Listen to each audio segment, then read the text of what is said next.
Hello guys. हाल ही में 5 राज्यों में विधानसभा के इलेक्शन खत्म हुए हैं, साथ ही उनके परिणामों की घोषणा कर दी गई है। जिसमें मैं बताऊं, राज्य गोवा में टोटल 40 सीटों पर इलेक्शन कंडक्ट कराए गए थे, जिसमें बीजेपी को 20 सीटें जो कि अधिकतम रही हैं, और वहीं सेकेंड नंबर पर जो अधिकतम है वो इंडियन नेशनल कांग्रेस को 11 सीटें मिले हैं। बाकी बची हुई सीटें और पार्टियों में और पार्टी के मेंबर जीते हुए हैं। वहीं बात करूं मणिपुर की, तो बीजेपी को यहां से मिले हैं 32 सीटें। टोटल 60 सीटों पर इलेक्शन कंडक्ट कराए गए थे, जिसमें से 32 सीटों पर बीजेपी के कैंडिडेट जीते हुए हैं, और वहीं 7 सीटों पर एनपीपी के, और जो बची हुई सीटें उस पर अदर पार्टी के मेंबर जीते हुए हैं। वहीं पंजाब की बात करूं तो एक हिस्टोरिकल चेंज देखने को मिला है। आप पार्टी को मिले हैं 92 सीट्स, इंडियन नेशनल कांग्रेस को मिले हैं 18 सीट, और टोटल 117 सीटों पर इलेक्शन कंडक्ट करवाए गए थे। यूपी में मिले हैं बीजेपी को 255 सीट और सपा को मिले हैं 111 सीट, और जो इलेक्शन कंडक्ट करवाए गए थे वो हुए थे 403 सीटों पर। वहीं उत्तराखंड की बात करूं तो बीजेपी को मिले हैं 47 सीटें और इंडियन नेशनल कांग्रेस को मिले हैं 11 सीटें, जबकि टोटल सीटें थी 70। मैंने आपको सिर्फ 2 पार्टी के बारे में बताया जो फर्स्ट हाईजेस्ट जिसके कैंडिडेट 1 किए हैं, और सेकंड जो दूसरे नंबर पर सबसे ज्यादा कैंडिडेट जिस पार्टी के जीते हैं, उन दोनों के बारे में मैंने आपसे चर्चा की है। ये परिणाम रहे जो 10 मार्च को घोषित किए गए हैं। वहीं अगर मैं बताऊं कि भारत में ईवीएम को लेकर बहुत ज्यादा बवाल चल रहा है।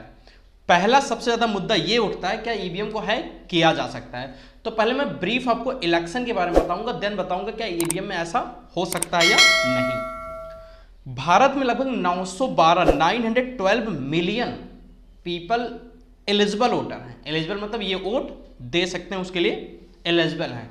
अगर मैं बात करूं बैलेट पेपर की, तो अगर मैं बैलेट पेपर से वोट करवाया जाता है तो इनके लिए बहुत ज्यादा हमें पेपर की जरूरत होगी, साथ ही उस पेपर को लाने के लिए पेड़ों को काटना पड़ेगा, उसके साथ साथ उसमें बहुत ज्यादा समय, बहुत ज्यादा व्यक्ति, बहुत ज्यादा पैसों का खर्च करना पड़ेगा। इसी चीजों को कम करने के लिए या रेड्यूस करने के लिए हमने ईवीएम लाया। ईवीएम ने इन सारी चीजों को रेड्यूस कर दिया। हम कम टाइम में उससे रिजल्ट की घोषणा कर सकते हैं, और जो ये सारी जितनी चीजें मैंने बताया उसको हम सेव कर सकते हैं सिर्फ एक मशीन के माध्यम से। बट इस पर एलिगेशन क्यों लग रहे हैं, ये बात सबसे ज्यादा इंपॉर्टेंट है आप लोग को जानना। अगर मैं बात करूं कि 2014 के इलेक्शन में जो ईवीएम होता था उसमें सिर्फ 2 मशीनें लगती थी। एक होती थी बैलेट यूनिट और सेकंड होती थी कंट्रोल यूनिट। लेकिन 2014 के इलेक्शन में जो बहुत ज्यादा एलिगेशन ये लगे कि बटन दबाने के बाद हमें पता नहीं चलता कि हमने वोट किसको दिया है, तो सुप्रीम कोर्ट के अनुसार उसमें एक मशीन, ईसीआई के अनुसार एक मशीन को और ऐड कर दिया गया, जो कि था वीवीपैट। अब कुल मिलाकर ईवीएम में 3 मशीनें हो गई। फर्स्ट है बैलेट यूनिट, सेकंड है वीवीपैट, और थर्ड है कंट्रोल यूनिट। अगर मैं बात करूं बैलेट यूनिट की, तो बैलेट यूनिट में सारे कैंडिडेट की फोटो, उनके निशान और उनके साथ एक बटन अटैच्ड होते हैं। जिस भी कैंडिडेट को आप वोट करते हैं वो बटन आपको प्रेस करना होता है। देन उसके तुरंत बाद आपको वीवीपैट से एक पर्ची निकलती है, जिसको आप 7 सेकंड तक देख सकते हैं कि आपने जिसको वोट दिया क्या पर्ची में वही सिंबल दिख रहा है या नहीं। वो एक वेरिफिकेशन है फॉर वोट को आप वेरीफाई कर सकते हैं। थर्ड होता है कंट्रोल यूनिट।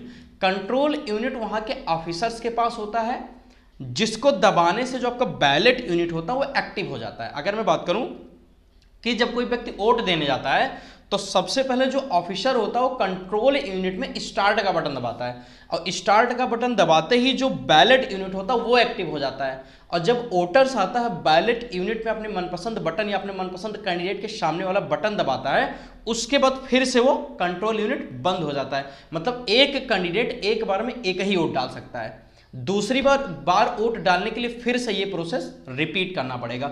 इट मीन्स पहले जब जो ऑफिसर होगा वो जब कंट्रोल यूनिट के बटन को प्रेस करेगा तो ही आपका बैलेट यूनिट एक्टिव होगा, और जिससे आप वोट दे सकते हैं। और दूसरे वोट जो बैलेट यूनिट होता है, जैसे आप एक बार में कई वोट ना डाल सकिए, इसीलिए कंट्रोल यूनिट ऑफिसर्स के पास होता है कि जब ऑफिसर्स बटन दबाएगा तो ही आप जाकर अपना वोट दे सकते हैं, तो ही बैलेट यूनिट एक्टिव माना जाता है। बट यहाँ प्रॉब्लम ये सबसे बड़ा क्वेश्चन जो अभी ये बहुत ज़्यादा रेज हो रहा है, क्या ईवीएम हैक हो सकता है या वोट किसी और को दो, किसी और पार्टी को जाए। मतलब बहुत सारे ये जो इशू नए निकल के आए हैं, या जब से ईवीएम भारत में आया तब से ये इशू लगातार चलते जा रहे हैं। जो पार्टी हारती है उसका एलिगेशन यही होता है कि ईवीएम के साथ कुछ छेड़छाड़ की गई है। तो मैं थोड़ा सा ईवीएम के बारे में आप लोग को बता देता हूँ कि ईवीएम स्ट्रांग रूम में रखा होता है। स्ट्रांग रूम कौन सा होता है? एक स्पेशल रूम होता है जिसमें 24 आवर सीसीटीवी कैमरा चलते रहते हैं और हमेशा वो सिक्योरिटी में होता है।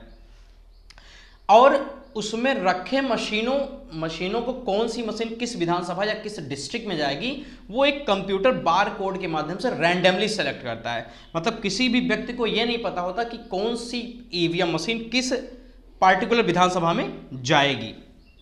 वहीं स्ट्रांग रूम में हमेशा कैमरे चलते रहते हैं, साथ ही बहुत सारी सिक्योरिटी उसके चारों तरफ रहती है।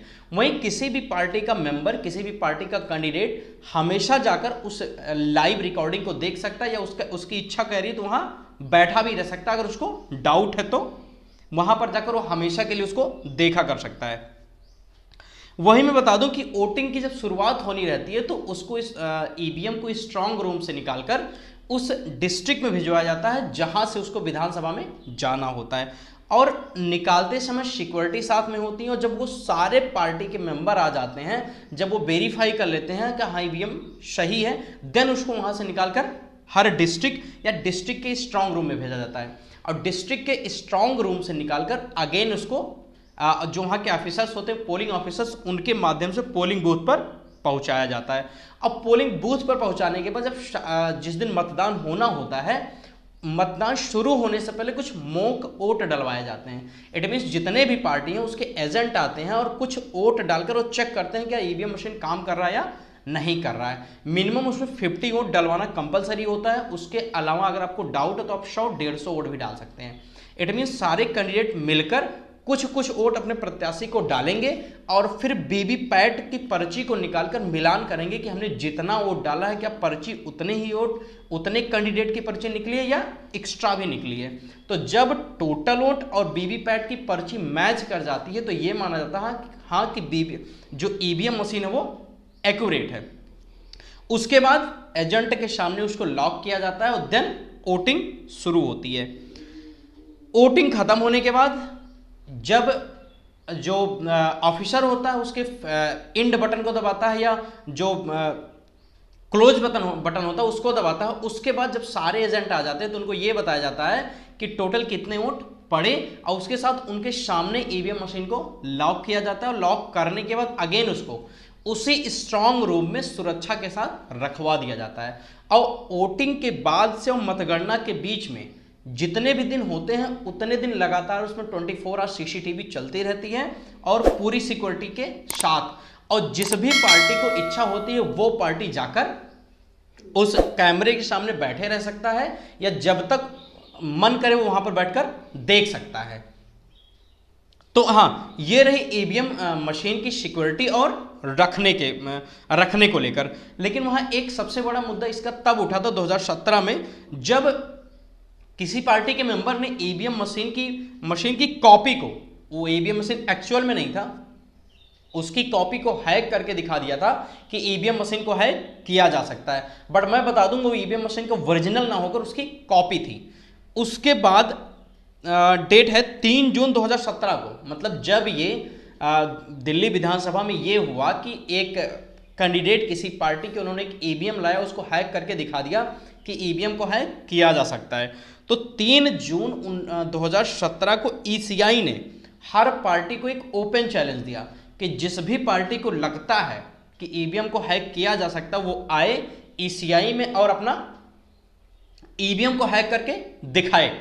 तो उस जब challenge election commission of India ने सारी पार्टी को ओपन चैलेंज दे दिया, तो उसके बाद किसी भी पार्टी का कोई मेंबर, कोई भी एक्सपर्ट आदमी उस ईसीआई में गया ही नहीं। क्यों? क्योंकि डेफिनेटली वो हैक हो ही नहीं सकता है। वो किसी इंटरनेट वाईफाई के जरिए चलता नहीं। वो एक ऐसी डिवाइस है, इलेक्ट्रॉनिक डिवाइस है जो बैटरी के माध्यम से चलता है, उसमें इंटरनेट और वाईफाई का कोई प्रयोग नहीं होता है। तो 2017 में जो ईसीआई ने चैलेंज किया था उस पर किसी भी व्यक्ति ने आकर उसको हैक करने की कोशिश ना की और ना तो हैक कर पाए, हालांकि कोई गया ही नहीं था ईसीआई के चैलेंज को एक्सेप्ट करने के लिए। दूसरी बात यहाँ ये निकल के आती कि 2017 में ही चुनाव होने थे, तो जो भी पार्टियां थी उन्होंने, उनके दिमाग में डेफिनेटली एक ख्याल आया होगा कि अगर हैक होता तो बहुत अच्छा होगा, हैक नहीं होता तो उनकी बहुत बड़ी बदनामी हो जाएगी, उनके वोटर्स पर भी फायदा पड़ सकता है। इसीलिए कोई भी पार्टी किसी भी एक्सपर्ट को लेकर इलेक्शन कमीशन के कार्यालय में नहीं गए और ना ही इस चैलेंज को एक्सेप्ट किया। तो डेफिनेटली ये बात यहां से निकल के आई कि इलेक्शन कमीशन ने जो चैलेंज दिया था उस पर किसी भी पार्टी ने किसी भी तरीके के किसी भी एक्सपर्ट को लेकर गए ही नहीं इलेक्शन कमीशन। अभी अगर मैं ये बताऊं कि बहुत सारे देशों में ईवीएम बैन है, तो एक्चुअल में बैन है वहां के, अगर सुप्रीम कोर्ट का ऑर्डर आप देखते हैं जितने भी देश में बैन है, तो आपको एक्चुअल में पता चलेगा कि ईवीएम हैक होने की वजह से नहीं बैन है, ईवीएम कुछ प्रोग्रामिंग लैंग्वेज वहां के लोगों को ना समझ में आने के लिए बैन है। अब जितने भी देश में ईवीएम बैन है वहां के ऑफिशियल वेबसाइट पर जाकर उसके सुप्रीम कोर्ट के ऑर्डर को आप डाउनलोड करके आप पढ़ सकते हैं कि एक्चुअल में वहां के ईवीएम को बैन क्यों किया गया है। तो भारत में इतनी बड़ी पॉपुलेशन जो कि 916 मिलियन जो कि एक्चुअल वोटर हैं रजिस्टर्ड, उनका वोट करा पाना इतना संभव नहीं है बैलेट के माध्यम से। तो हमारे पास एक ईवीएम ही माध्यम बचता है जिससे हम वोटिंग करवा कर बहुत जल्द परिणाम की घोषणा भी कर सकते हैं। अगर आपको कोई मैनिपुलेट करता है डेफिनेटली ये कहकर कि ईवीएम को हैक हुआ है, ईवीएम में मल फंक्शनिंग हुई है या ऐसी कोई भी चीज हुई है जिससे वोट किसी और को दो किसी और को गया हो, तो डेफिनेटली आप उसको ये कह सकते हैं कि वो भी जो ईसीआई का चैलेंज वो ओपन है, वो जाकर वहां हैक करके दिखाए और दुनिया के सामने हीरो बन जाए। डेफिनेटली ईवीएम को हैक करना बहुत ही मुश्किल है और ईवीएम को हैक किया ही नहीं जा सकता। आई होप आपको ये लेक्चर समझ में आया होगा और पढ़ते रहिए। Thank you guys, this is Vishal Srivastava signing of.